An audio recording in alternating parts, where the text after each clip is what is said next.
Good morning, caregivers. Today is Thursday, March the 14th, and this is What's Going On with Mama. I'm Carol Howell. I'm your internationally certified dementia practitioner. I don't think I've told you guys that in a while, but last year I did become internationally certified, and it was a lot of work, and I'm glad I did that. Well, today is PIE Day, P-I. You know, P-I in the world of mathematics equals 3.14. Now, see, I had to kind of do a little research to remember about that. Do you guys remember all that from school? Well, what is it? Pi equal r squared. Well, when I was growing up, I remember my daddy saying, pi r not square, pi r round. So I always thought that was kind of funny. So since today is Pie Day, I decided we should make a pie. Actually, my daughter decided that for me. She said, Mommy, you should make a pie. So that's what we're going to do today.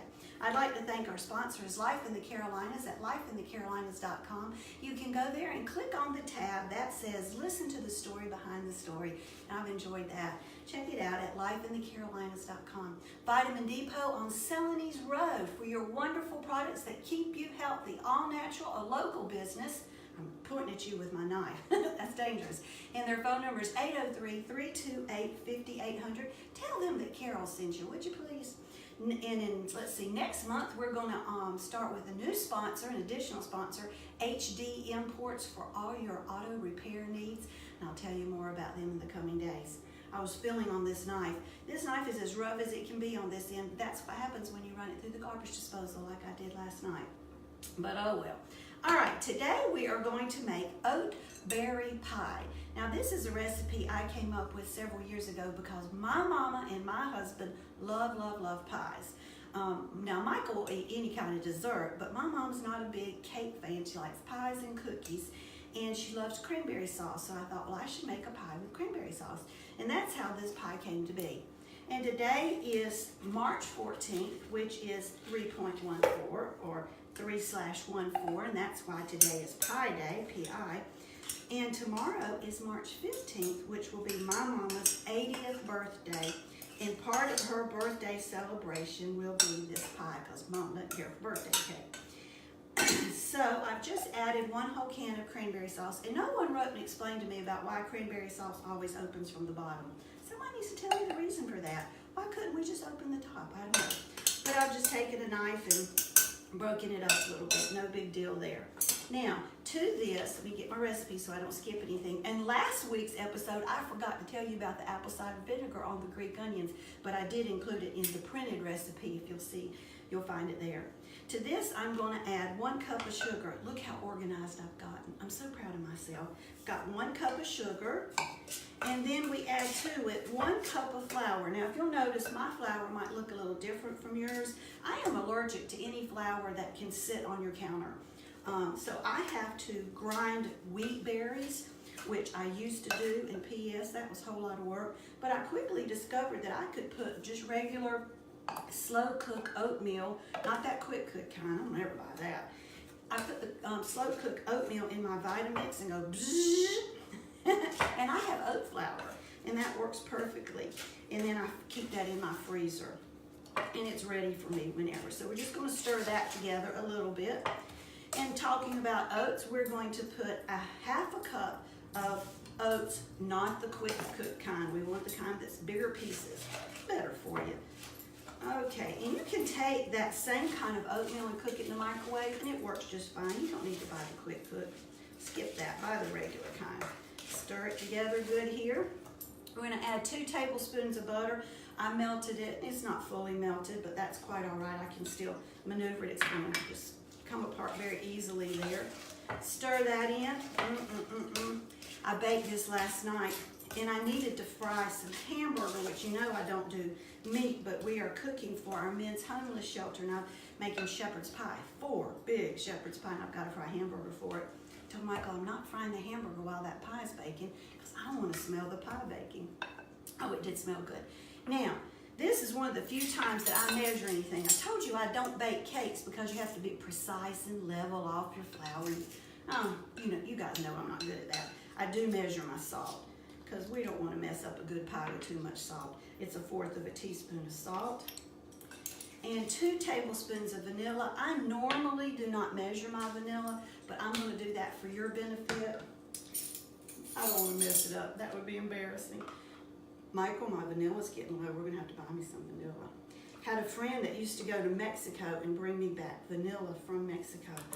That was wonderful, and I enjoyed it so much until one of the bottles broke in his piece of luggage. When he got home, it was not happy for him, and he never brought me any more. So we've got the vanilla, stirring that in here with our salt. Can you see? Oh, you could just sit down and eat this. It's so good. There are no eggs in this, which is kind of unusual. Here we've got 3/4 cup of chopped nuts. I've already run them through the Vitamix, and they are ready to come out here. You can use whatever kind of nut you want. My recipe actually calls for pecans. Now, pecans are expensive right now. I'm like, oh man, this is going to be an expensive pie.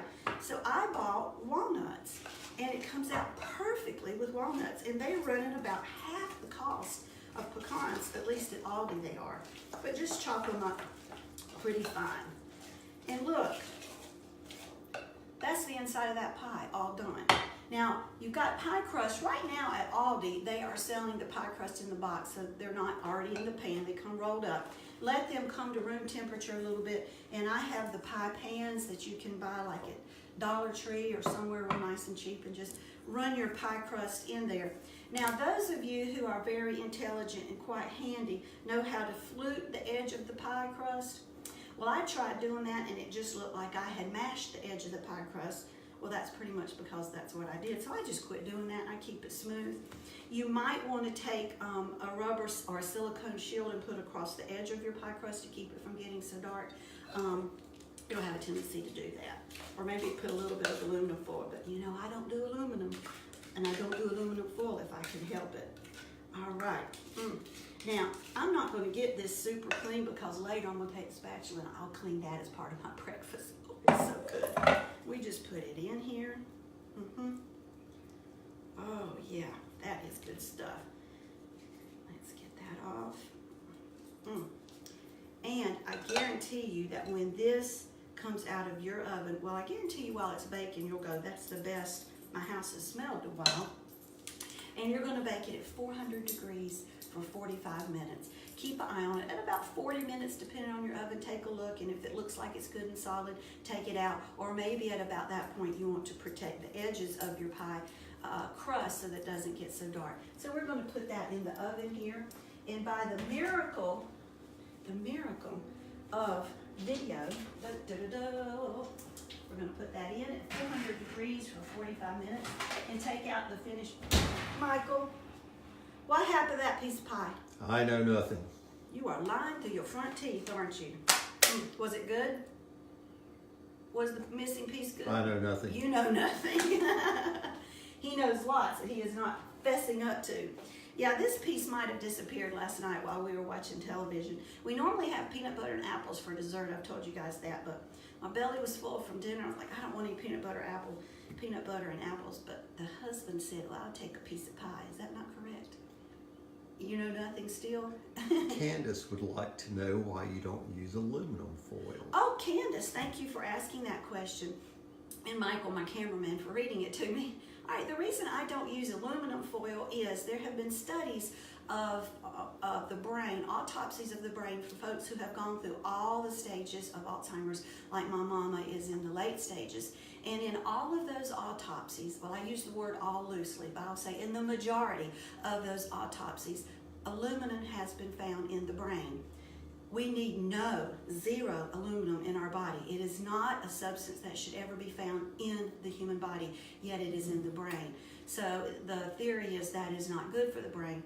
I actually drink Fiji water, and Fiji water is one of 3 waters that they have found that will remove aluminum from your body. It flows over rock and picks up silica, and that silica helps to remove aluminum from your body. We order it from Amazon, have it delivered to the front door. Now, if you do that, go to smile.amazon.com, choose Senior Life Journeys, and we will get a little thank you in the form of a check every quarter for orders that you make on Amazon when you choose smile.amazon. It doesn't cost you anything. But that's why I don't use aluminum foil. I don't normally bake in aluminum, but I did not have a glass pan, so I did bake this pie in there.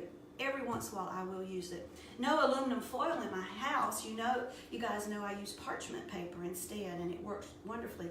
Haven't missed that stuff one bit. But this is the pie, and where did my knife go? Here we go.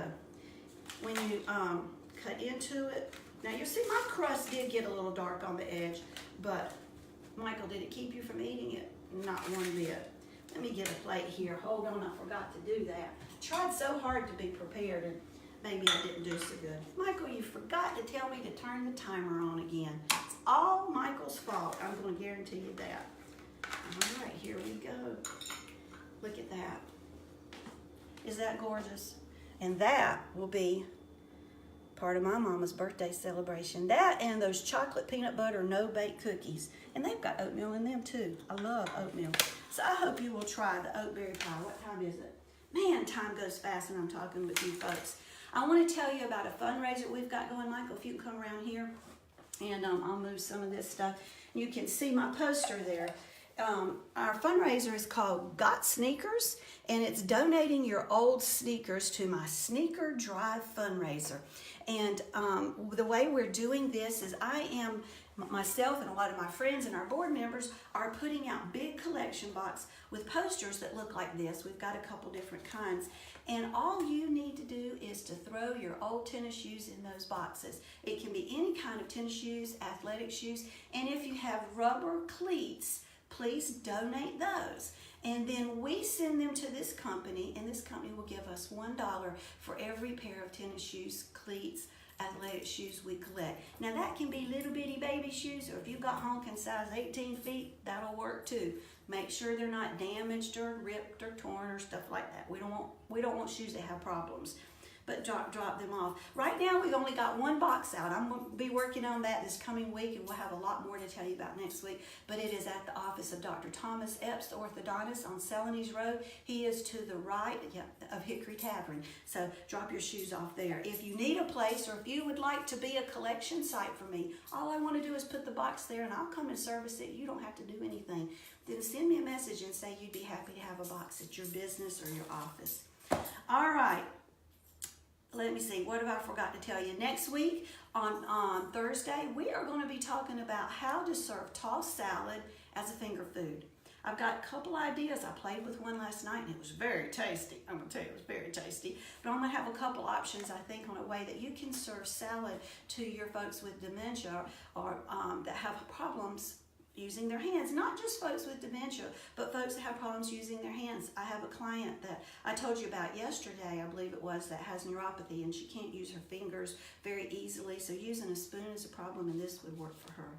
We'd like to thank our sponsors, Vitamin Depot on Celanese Road in Rock Hill. They are behind the Dunkin' Donuts and the Burger King. You can call David at 803-328-5800. David's last name is Graham, and he's related to Billy Graham. Isn't that neat? But ask him about the product that he has that's good for inflammation, and buy that natural, not natural, honey is natural, local honey, it is good for inflammation also, so check him out there.